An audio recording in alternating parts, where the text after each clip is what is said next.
Sandbox MMOs have a long history of not working out that well compared to theme park MMOs. But the more I dig into Pax Dei, the more convinced I am starting to get that the developers might be able to address many of the issues that have plagued prior Sandbox MMOs. I have done a similar video to this that was focused more on Ashes of Creation that addressed the issues that have historically surrounded PvP MMOs, and why I think Ashes is addressing many of those issues. And many of the issues raised in that video also apply to this video, but since Pax Dei is a sandbox, there are several new issues that I want to address. First, here are the 10 reasons that I think sandbox MMOs have struggled in the past. Number 1, issues with monetization. Number 2, they were underfunded, they lacked polish. Number 3, game engine problems. Number 4, the PvP was too hardcore. Number 5, they were overly reliant on player-driven content and they had overly grindy player progression. Number 6, the developers cannot control the experience for the player as easily as they can with a theme park. Number 7 is getting people out of the theme park or WoW brain mindset. And number 8 is economy issues. Number 9 is they used a camera perspective or combat style that only appeals to a minority of players. And number 10 is a bonus with several new issues that could arise if this sandbox MMO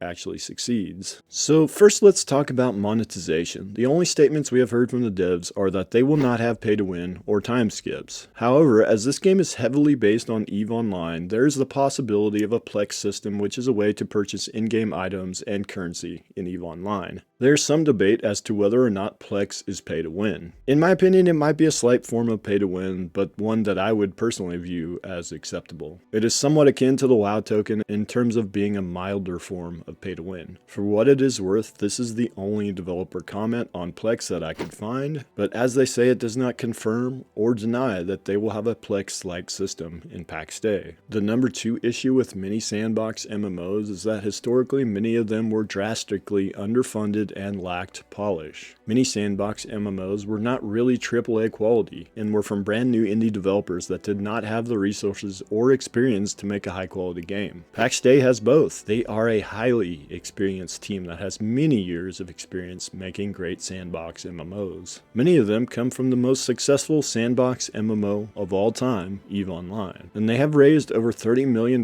from several big-time investors such as Andreessen Horowitz and Riot Games. And they are partnered with Dreamhaven, a new publisher that has many of the founders of Blizzard running it. This project has no issues with funding or experience that I could find. The third issue is one that has plagued many MMOs historically. When developers try to make their own engine, it can add a lot of years of development time, and oftentimes the engine is never really finished. But fortunately, Pax Dei is being developed with Unreal Engine 5, which of course solves that problem for this project. The fourth one is a big one. PvP is often too hardcore in sandbox MMOs. Games like Mortal Online or Darkfall have absolutely brutal full loot PvP. Both of these games also fail in most of the other categories mentioned, but even if they didn't, the brutal PvP system would still be a turnoff for many. Now, I personally love PvP that has consequences and a risk-reward system tied to it, but there is a very fine balance that needs to be achieved. It can't be all reward and no risk, but it also can't be all risk and no reward. When you look at two of the more successful sandbox MMOs historically, Albion and EVE Online, while they are full loot, a death is not usually the most punishing thing ever, because a lot of the ships or items are easily replaceable. That is one method to make PvP deaths less punishing. Another is to not have players drop items on death. That is the route Ashes of Creation is going for. As long as you do not have corruption, you will not drop items when you die in Ashes of Creation, only materials. And players that kill those that do not fight back will get corruption, and those players can drop items. Ashes of Creation, to me, might actually end up being too restrictive and therefore not have a lot of organic PvP outside of the non-corruption enabled PvP systems like caravans. But how is Pax Dei going to handle this balance? Well, we don't know a tremendous amount about this other than there will be PvP. The developers have said that those that want to just PvE and craft can do so without being forced to PvP. As for flagging, the game appears to have a zone-based flagging system, so as long as you avoid the PvP zones, you will be safe. The developers have not said whether players will drop gear in PvP zones, or if there's some form of a karma system for PKers like in Ultima Online, Lineage 2, or Ashes of Creation. So there are still a lot of unknowns here. But I think looking at EVE Online, given that this game is made by many ex-EVE developers, might give some ideas where they could go with this. Technically, EVE Online is full loot throughout the entire game, but there are zones where NPC security will step in if players PvP. Then there are zones where the level of security is less or non-existent. The way the developers have described Pax Dei, I get the feeling they are potentially looking to be more like Albion with their zone-based approach. Some zones you cannot PvP at all, such as the Heartlands, and they might have different zones that have varying levels of risk. Some zones might even have players drop some or all of their gear on death. And again, we don't know, and this is all speculation at this point, but so far I've seen nothing that leads me to believe the developers are not thinking deeply about making sure the PvP is not overly hardcore. Since it is a sandbox, I am not sure a karma system that is built into the game itself would make sense, but maybe give the players the tools to more easily police the game themselves. Let players see who has PK'd the most people and killed those that did not fight back, or those that were lower geared. Maybe attach a scoring system to it, but let the players determine when to step in, not make it a built-in system that automatically punished the players. Let the players see who the bad guys are in the game, then you will get guilds that are formed solely as the policemen of the world. Of course, you will get some bad guy guilds as well, but that drama could make the game much more entertaining. Now, this would need to be tested in the alphas and betas, and if it is determined that it just doesn't work, then they might need to build in an automatic karma system. The fourth issue many sandbox MMOs have had is that they were overly reliant on player-driven content and had overly grindy player progression. The PvE content is often repetitive and not that difficult. Progression often ends up being about grinding specific mobs to level up a specific skill, or repeatedly farming the same nodes to level up a gathering skill. The dungeons and bosses, if they are even present, are often not nearly as well made as their theme park counterparts. This grindy and boring gameplay ends up turning off casuals as they can't compete with the no-lifers. Then there oftentimes is infinite character progression and a lack of catch-up mechanics. So in games like Black Desert or Arcade, there really is not a cap to player power. And as a result, those that have played the longest, or unfortunately in those two examples, those that have paid the most, end up being insanely powerful and new players have no chance to ever catch up.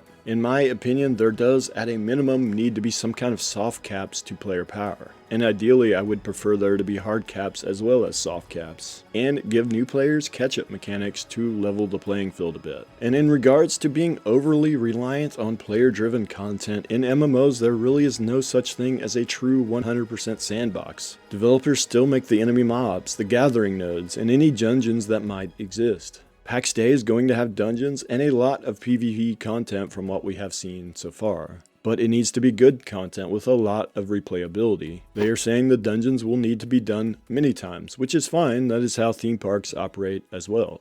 But it needs to have that high level of replayability and not feel as grindy as is often the case with sandboxes. The sixth issue is that simply developers cannot control the experience for the players as well in a sandbox as they can in a theme park. In a theme park, if a player has a bad experience, sometimes it's the developer's fault and sometimes they can fix it. In a sandbox, that is not always the case, and the developer is sometimes powerless to fix some of those problems. The developers are reliant on the players themselves to self-govern and self-police. And we of course know that players do not have the same moral compass in games that they do in real life. So that can certainly be a challenge. The seventh issue is one modern sandboxes have to deal with, trying to get people out of the theme park or WoW brain mindset. Sandboxes are incredibly different from theme parks, and getting those that have the WoW brain to transition to a sandbox is a huge challenge. We will have to see what Pax Dei has in store for this. The big key is the new player experience, and so far all they have said is that this is something they are thinking about, and the current new player experience is quite good. The eighth issue is one that can plague any MMO, but I think sandbox MMOs, it can be more game breaking, and that is major economic issues. Exploits are the biggest concern, which is something New World probably had more of than any MMO I have ever seen.